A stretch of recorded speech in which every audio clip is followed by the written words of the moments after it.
Hello, and welcome to OWH EDU News. I'm Christine Coleman, your host for this morning. We have a great show for you with top VA training highlights from across the nation. Our top story of the night is the partnership between the Office of Rural Health and the Office of Women's Health, and how they use that partnership to mobilize a training team to travel across America to small CBOCs. Oh, wait, I'm getting something from the control room that yes. Okay, I'm hearing from the control room that we have some breaking news. It turns out that the Women's Health National Mini Residency Program is now back face to face. According to most recent sources, there were 200 primary care providers and nurses who were flown in from across the nation to Tampa, Florida, just a few weeks ago, who learned from large group lectures, small group case discussions, and hands-on training activities with expert faculty how to provide excellent primary care for women veterans. Bravo, team, as you've resumed training after taking a 3-year hiatus due to the pandemic. It's nice to know that the team still got it. Look at all those smiling faces. The program was rated highly with accolades for the top-notch faculty, and the team didn't miss a beat. Bravo all. And with that, we'll resume our regularly scheduled broadcast for tonight.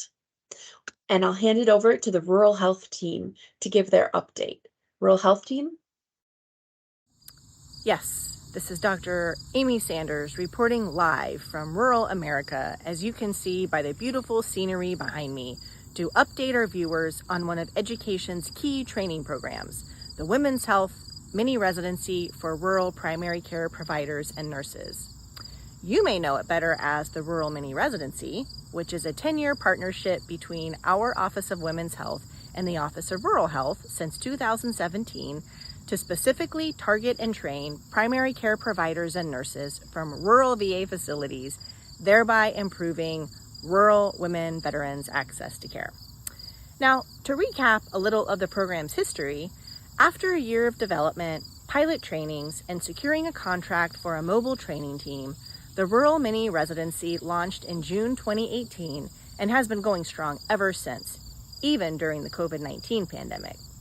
In fact, as of the beginning of this month, the Rural Mini Residency has achieved a great deal, delivering a total of 186 trainings, training 510 primary care providers and 889 nurses from 261 VA sites, most of which were rural clinics. And though the Rural Mini Residency uses the Omaha VAMC as its home base, the program's training equipment and mobile training team has traveled to nearly all corners of our country, including as far as Alaska, Hawaii, Puerto Rico, and upstate New York. Now, as with all successful programs, it takes a strong team, a highly coordinated effort, and a bit of luck from UPS to make the Rural Mini Residency happen. So let's send it to Dr. Nicole Grant, Bridget Sousa, and Tracy Turner to highlight more about the Rural Mini Residency. Dr. Nicole Grant reporting on site from Modesto, California at a Northern California mini residency training program. We are so excited to be here today. Day 2 of the training rural physicians and nurses. We've trained 6 rural physicians, 11 nurses, and it's been such a great experience. We've had local on-site leaderships. Our terrific team comes in, 4-person team, physician instructor, nurse instructor, gynecologic teaching assistant, and an expert in equipment and specialty. Thank you so much, and we are so excited to be here in Northern California. Everyone, welcome back to the Sarah and Lisa Show. We are so glad to have you with us today. We can't believe it's September, and with that, it makes us think about learning and all of the wonderful opportunities that the Office of Women's Health has for our field. So we have in our studio today with us Sarah, who's going to be talking about that 2023 lineup for the Women's Health Primary Care Interprofessional Webinar Series. Sarah, what do we have going on? Hello, Lisa. Thank you so much. I am so excited to be here. So Tuesday, September 19th, we're going to be discussing primary care mental health integration. We are so fortunate to have this service available to our veterans. And on October 17th, we're going to be discussing a topic that does not get the attention that it needs, and that's constipation in women. And are you ready for this? Yeah, I can't wait. On November the 14th, we're going to be hosting a special event, Journey to Normal, Women of War Come Home. And we're going to have a movie screening and a patient panel discussion. You do not want to miss this. This documentary is so moving and inspirational, and it's really the perfect way to celebrate Veterans Day and the 100th anniversary of caring for women veterans in the VA. Wow, Sarah, what a lineup. And I think I recall last time when we had the Journey to Normal viewing, we had over 1,000 of our VA participants, and we had a very positive, overwhelming response. I am sure this is going to be a favorite. It absolutely is going to be a great event. Make sure that you put it on your calendar. Great. I am sure that VA staff is really going to take a full advantage of all of these opportunities, but I can't help but to ask the question, if you're able to spill a little bit of the tea for us and let us know what's coming up for fiscal year 24. Well, Lisa, word on the street is that the topics are selected but not solidified yet in terms of what month they're going to be presented. I can tell you that the highly respected Dr. Melissa McNeil has joined the already stellar webinar committee, and there's going to be some pretty great topics.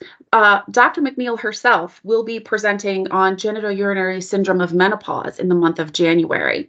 Some of the highlights next year are going to include trauma-informed care, atrial fib and CHF management, thyroid disease, suicide prevention, just to name a few. Wow, some very important topics that are very pertinent to the field. So what a great lineup. And we cannot be able to do all of these wonderful webinars without all of the support and help from our partners out there. So thank you for always giving us the opportunity to offer these programs to the field. Absolutely. I can't believe all the great learning opportunities, but I've got something else that you're going to be really excited about. Are you ready? Yeah, I can't wait. I know that our viewers are waiting on the edge of their seats. So please go ahead. Absolutely. So I've just heard that releasing this January 2024 is the highly anticipated and highly acclaimed Women's Health Virtual Annual Update. There's going to be an amazing lineup, and I think it might be better than ever. Oh my gosh, I do not know how they do it. I think we had over 2,000 people view last year, and I can't wait to see if we can break that record. So let's make sure we get that done. Absolutely. It's going to be fantastic with a wonderful lineup. And I heard a rumor that the education team has managed to snag the highly esteemed Dr. Sally Haskell and Dr. Amanda Johnson to speak on hot topics. Oh my gosh. Wow. What a women's health A-list of people that we're going to have at this event. So we cannot wait to see that happen. So I think these topics are awesome. So thank you so much for sharing. We are at the end of our broadcast, and we are going to cut to a commercial. Thanks for joining, and we'll see you next time. Thank you.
As we come to the end of our broadcast, we are going to take a look at our future forecasts, and I'm going to turn it over to Christine.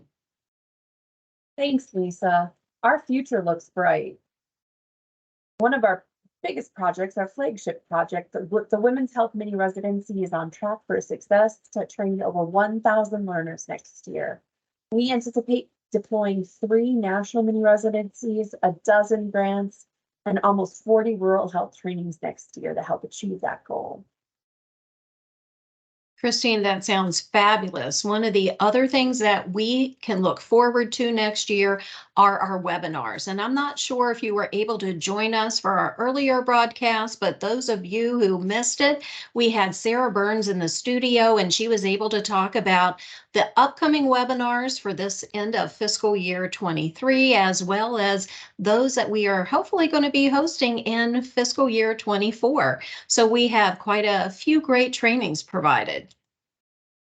Lisa, I've seen that lineup and it looks like it's chock full of good information. Just like the good information we're going to be having at the annual update this January. We're going to keep that cold and snowy winter day hot with like hot topics in women's health and updates. So we hope all of you will join us and 2,000 clinicians in the field so we can have a jam-packed day full of pertinent women's health information. We're hoping to add that along with all the webinar information to our current portfolio of TMS courses. With those courses combined, I hope we'll hit over 20,000 course completions next fiscal year. Wow, that is hard to believe. And not only are we going to be sharing these annual updates and all of our other trainings with the field, but we're also going to be hosting a women's health field leader training so we can make sure that those field leaders that are serving our veterans are having all of the information that they need, as well as the skills to make sure that they move their women's health program forward. Well, Lisa, it sounds like beautiful days ahead. Are there any storms we should keep our eyes out for? Oh yeah, good question, Christine. Yeah, I think some of the things that we really have to start thinking about is our persistent gap that we have in training our providers. Even though we have been training providers and clinicians throughout our mini residency trainings, we are still hitting around 800 per year that we need to train. And those are mainly our providers and not our nurses in particular, where for every provider we train, we have to train 2 nurses as well. So in the future, we're also going to have to start looking at those other PAC team members that we would want to train, such as pharmacists and MSAs. So we've got quite a bit of work ahead of us. I agree with you, Lisa. There's a persistent demand for this foundational training that even continues to grow year after year as more PAC members need to be added or are asking to be added to the training. And we have to somehow continue to meet that ongoing onboarding demand, but still expand our scope. I hope that this year we can use some of our partnerships like iLead to help expand our scope, where when we can find out what we can reliably use them for, and if we have stable contracts for some of our trainings, maybe we can achieve some new efficiencies in planning that will allow us to move beyond foundational trainings. I also think in the next few years, we're going to be beginning to integrate the rural health team and that work when the Office of Rural Health funding expires. So we have a lot of opportunities and challenges coming up in the next few years. Yes, Christine, but you hit the nail right on the head when you were talking about partnering with all of our wonderful people who have helped make the education team a success. And at this time, we just like to say thank you for all that you have done to make the education team a success and bringing these wonderful trainings to make sure that we improve the care of women veterans at VA. Exciting days ahead, Lisa. Absolutely. I look forward to tackling them with you. And that is this evening's episode of OWH EDU News. Thank you for watching. Have a good night, everyone.